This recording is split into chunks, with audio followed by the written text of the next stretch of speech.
So what we have here is an Enigma 1, an original machine from 1941.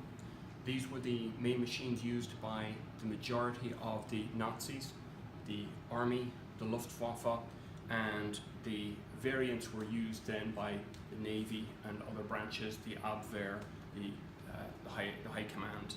And it was the main communication device used to maintain security and secrecy. This system, with the way it's designed, rotors set up, and this keyboard here, there were 158 million ways of setting up the machine. And that, statistically, is impossible to break without supercomputers, which did not exist. Right. So the system itself is a fairly simple idea. It's just a simple electrical circuit. The power from the typical 4-volt battery here during the war, this has been replaced by a lower voltage just so I don't burn out the bulbs. The power is supplied very simply with the connection from the key when it's depressed. The key then sends a signal through the stecker board where it will swap letters one for another using these keys here. It will swap one for another. It will come back up through, and it comes through into the input circle here. And these are wired A through Z. They enter into the wheels, and the wheels are designed with connections on both sides, inputs and output.